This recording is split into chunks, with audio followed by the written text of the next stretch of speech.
स्वागत है आप सभी का। मैं हूं आपके साथ आरती तिवारी।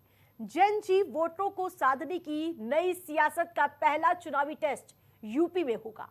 बीजेपी ने अपनी तैयारियां शुरू कर दी है और जिसके चलते सभी राजनीतिक दलों ने अपनी अपनी तैयारियां शुरू कर दी। आगामी राजनीतिक और चुनावी समीकरणों को देखते हुए भारतीय जनता पार्टी ने देश की सबसे युवावादी यानी कि जेन जी को अपने पाले में लाने की कवायद तेज कर दी है और इसी कड़ी में पार्टी ने भारतीय जनता युवा मोर्चा के संगठनात्मक ढांचे में बड़ा बदलाव करने का फैसला किया है। अब भाजयुमो में अधिकांश पद जेन जी वर्ग के होंगे। तो देखिए, बीजेपी के नए रोड मैप के मुताबिक भाजयुमो की राज्य से लेकर जिला इकाइयों तक 19 से 20 वर्ष से लेकर 32 से 33 साल तक के युवाओं को भी पदाधिकारी बनाया जाएगा। तो ये कुल 13.3 करोड़ जेन जी है उत्तर प्रदेश में और इन्हीं को साधने के लिए अब रस्साकसी देखने को मिल रही है। जेन जी वोटर 18 से 29 साल के 2.8 करोड़ है, जबकि जेन जी का हिस्सा 21% है। तो संगठन का ये मानना है कि युवा चेहरों की जिम्मेदारी देने से नई पीढ़ी के साथ पार्टी का सीधा संवाद और बेहतर तालमेल कायम हो सकेगा। प्रदेश बीजेपी की टीम में भी 20 से 35 साल के युवाओं को प्राथमिकता दी जाएगी। 13.3 करोड़ कुल वोटर्स हैं जेन जी के और जिन्हें साधने के लिए चाहे कांग्रेस पार्टी हो, समाजवादी पार्टी हो या फिर बसपा हो या फिर सत्ताधारी पार्टी भारतीय जनता पार्टी, और इसको लेकर लगातार जो सामने आ रही है रस्साकसी जेन जी के नाम पर योगी सरकार तमाम बड़े ऐलान करती हुई नजर आ रही है। हर महीने छात्रों से संवाद साधा जाएगा और यही नहीं, उच्च शिक्षा, रोजगार और स्टार्टअप के अवसर पर चर्चा होगी। इंटरमीडिएट छात्रों को प्रतियोगी परीक्षाओं के लिए मार्गदर्शन मिलेगा। केंद्र और राज्य शासित परीक्षाओं की तैयारियों पर चर्चा की जाएगी। हर महीने अधिकारियों के स्कूल जाने का कार्यक्रम आयोजित होगा। हर महीने की 5 तारीख तक शासन को रिपोर्ट देनी होगी। तो यूपी चुनाव में जेन जी बनेगा गेम चेंजर, ये बड़ा सवाल है। जंतर मंतर और झारखंड के जेन जी आंदोलन ने युवाओं की ताकत दिखा दी है। तो सपा का जेन जी की रणनीति देखिए। अखिलेश ने 200 प्लस जिस प्रकार से डिजिटल प्लेटफॉर्म के जरिए जेन जी को साधने की कवायद की, यूट्यूब, इंस्टाग्राम, फेसबुक पर खासा फोकस। पेपर लीक, बेरोजगारी, महंगाई जैसे बड़े मुद्दों पर कंटेंट बनाए जाएंगे। युवा सांसदों को चेहरा बनाया जाएगा। पुष्पेंद्र सरोज और प्रिया सरोज पर फोकस है। फर्स्ट टाइम वोटर्स को कनेक्ट करने की कोशिश। तो अखिलेश ने 200 से ज्यादा डिजिटल क्रिएटर से बैठक की है। तो ये सबसे बड़ा एजेंडा समाजवादी पार्टी का यूट्यूब, इंस्टाग्राम, फेसबुक पर फोकस है। तो झारखंड के जेन जी आंदोलन ने युवाओं की ताकत दिखा दी है और इस ताकत का पहला चुनावी जो अप्रेजल है वो 2027 के यूपी चुनाव में होने वाला है। बीजेपी ने यूपी के मंत्रियों को जेन जी के साथ चौपाल लगाने को कहा है।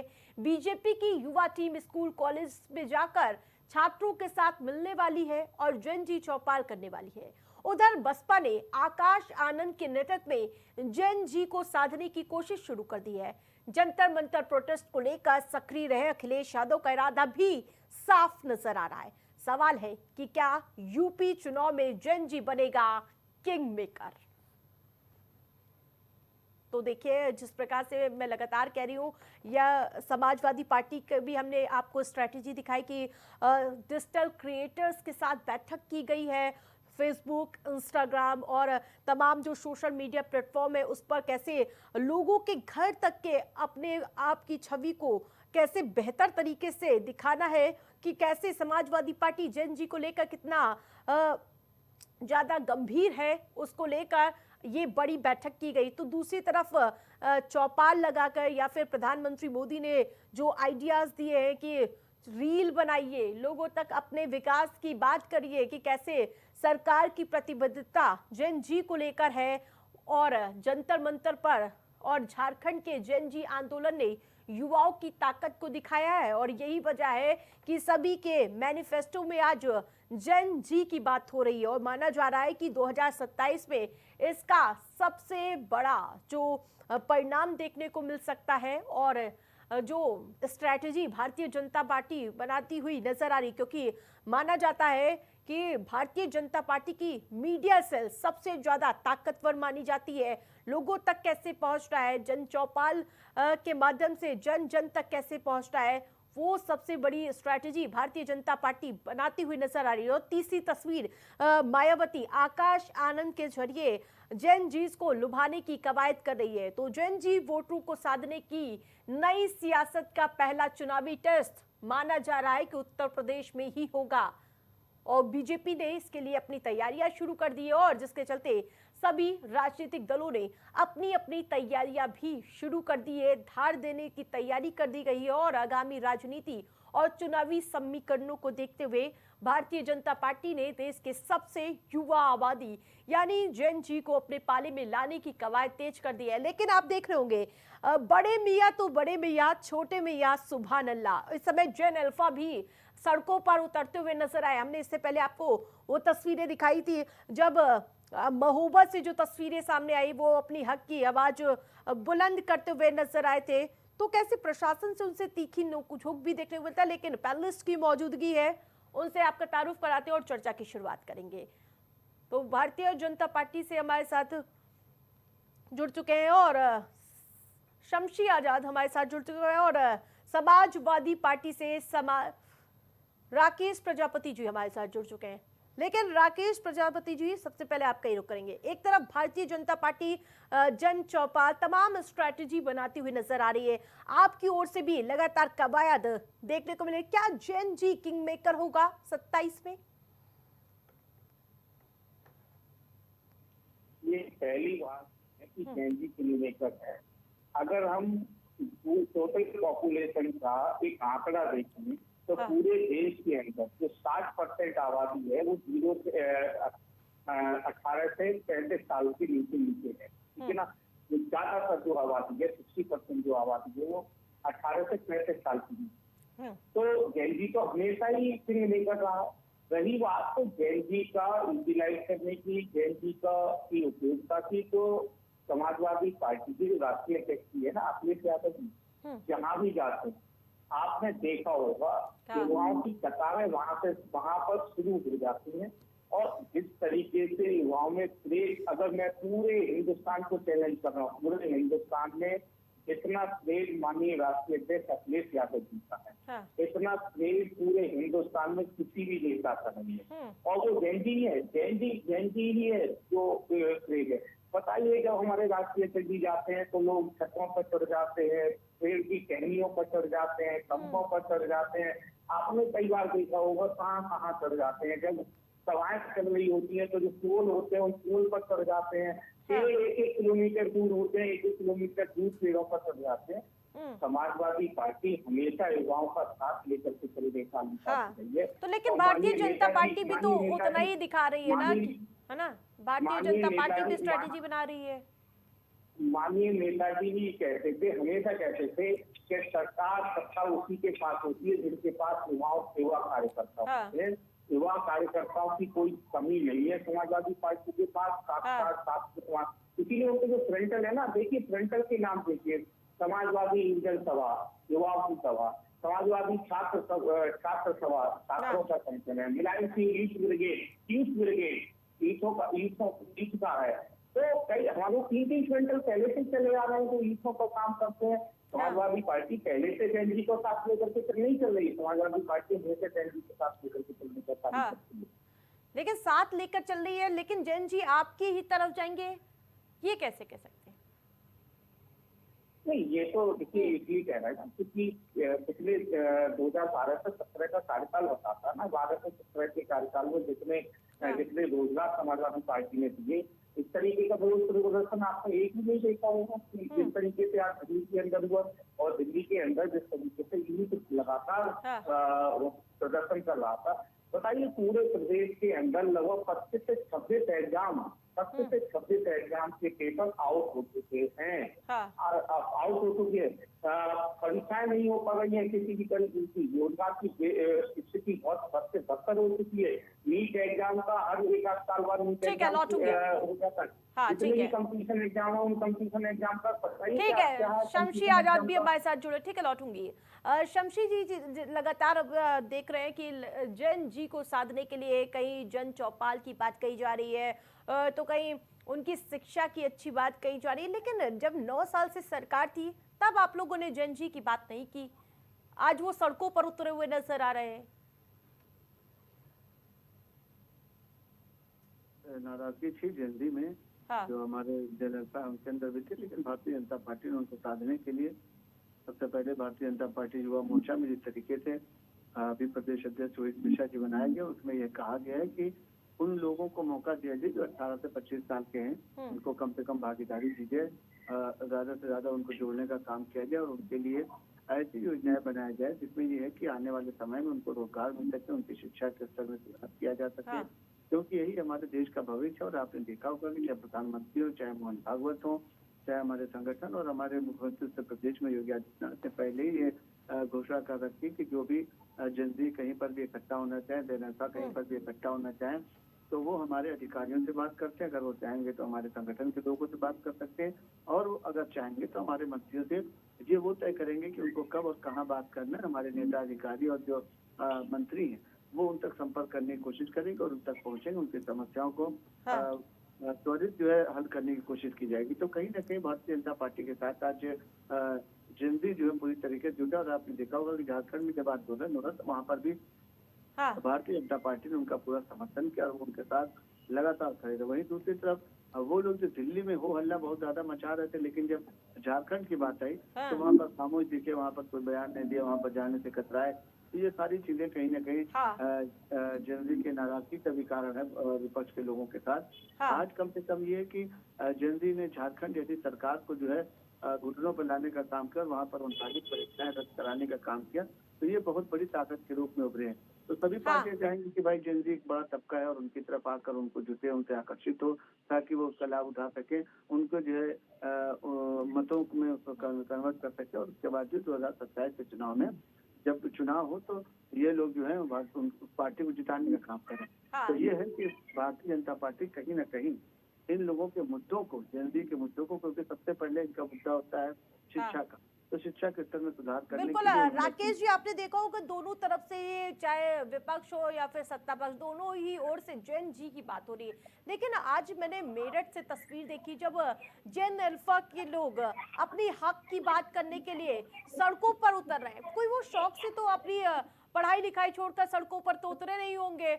जब वो अपनी हक की लड़ाई के लिए आए तो उनको कैसे बदसलूकी उनके साथ की गई है, वो भी सवाल उठाते हैं। एक तरफ आपको बड़ी फिक्र है इनके भविष्य की, क्या कहेंगे राकेश जी?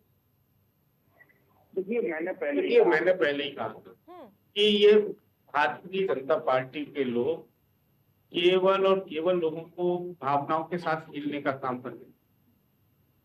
समाजवादी पार्टी पहले से ही जैन जी को साथ लेकर के चलने का काम किया था। समाजवादी युव जनसभा, समाजवादी छात्र सभा, मुलायम सिंह यूथ ब्रिगेड, ये तीनों जो हमारे संगठन है, ये हमेशा यूथ को लेकर के, जैन जी को लेकर के साथ चलने का काम कर रहे हैं। अब जैन अल्फा भी उत्तर प्रदेश के अंदर जान चुका है। आज कल मेरठ की घटना है, 3 दिन पहले लखनऊ की घटना है। और ये किसके खिलाफ चल रहा है? ये सब है तो सरकार के खिलाफ। ये सरकार को सोचना पड़ेगा, सरकार को समझना पड़ेगा।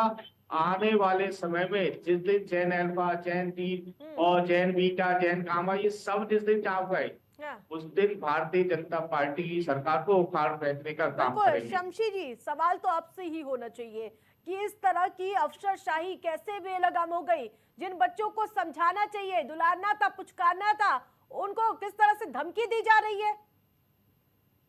नहीं, कहाँ पर धमकी दी जा रही है मैडम? ये मेरठ की अमहोबा की तस्वीर है। ये सही धमकी दी जा रही है। हमारे अधिकारी का आपने बयान सुना का मेरठ? हाँ, सुना देती हूँ मैं, जरा आप पहले वो दृश्य भी देख लीजिए, वो वीडियो जो वायरल है। जान को परिणाम देखना चाहते हो? जान को परिणाम देखोगे? जान को परिणाम देखना चाहते हो? जान को परिणाम देखोगे? जान को परिणाम देखना चाहते हो? जान को परिणाम देखोगे? हाँ, ये दरोगा साहब हैं। हाँ, नहीं दरोगा है तो इसमें क्या वो लाठी चार्ज कर रहे हैं, आंसू गैस के गोले छोड़ रहे हैं, फायर वो क्या कहते हैं फायरिंग कर रहे हैं। क्या ये बात समझाने करते हैं का ही आप? ये समझाने का ही तो प्रयास है कि जो लोग वहाँ पर ये समझी ये नहीं कौन सा अभी समझाने का लहजा है? शमसी जी, सुन लीजिए। हाँ। आरती जी, ये शमसी जी अभी झारखंड का जिक्र कर रहे थे नहीं, कि सफाई दे दीजिए झारखंड दीदी में को। जैन जी ने हाँ। किया।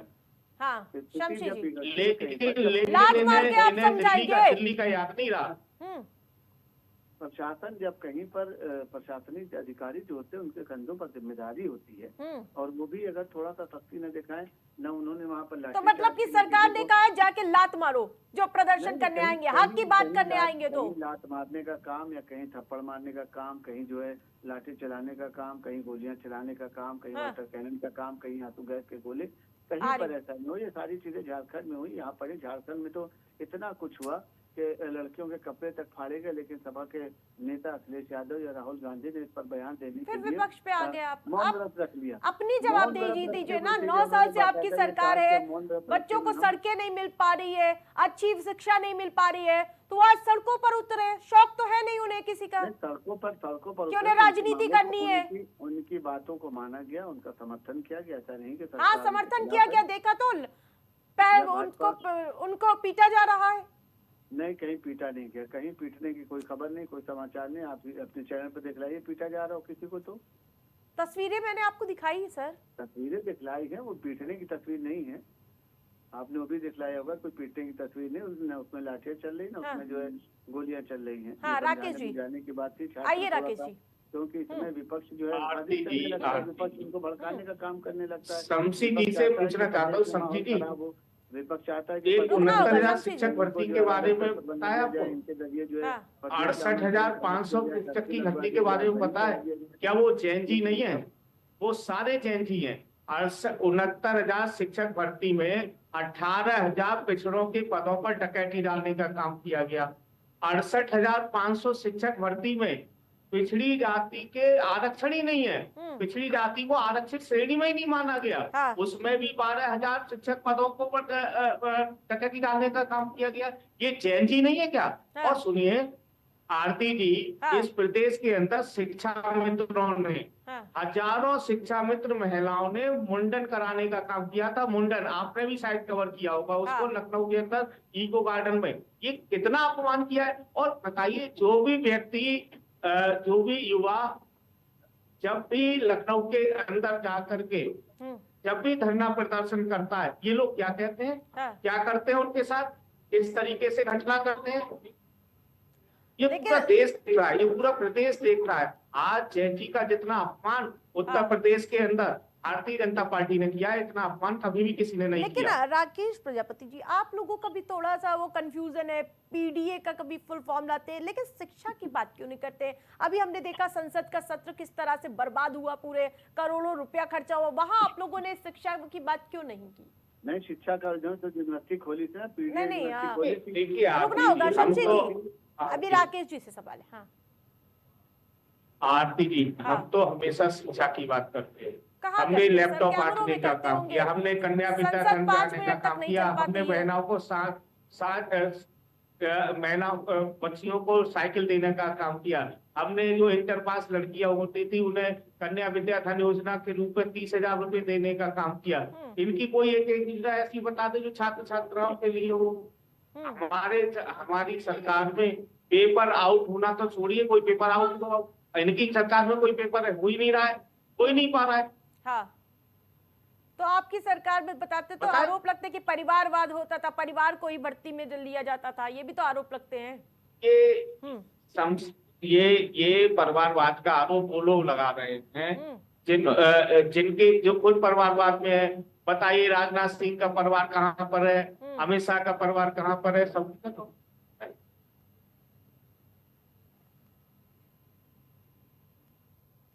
ठीक है। बहुत बहुत शुक्रिया आप दोनों का हमारे साथ जुड़ने के लिए। तो देखिए, जिस प्रकार से सभी पार्टियां जैन जी के सहारे अपने अपने चुनावी स्वार्थ को साधने का प्रयास करते हुए नजर आ रहे, लेकिन देखने वाली बात होगी कि युवा जैन जी किस ओर किसके भरोसे पर अपनी मुहर लगाती है। फिलहाल के लिए इतना ही। देखते रहिए इंडिया सुपरफास्ट।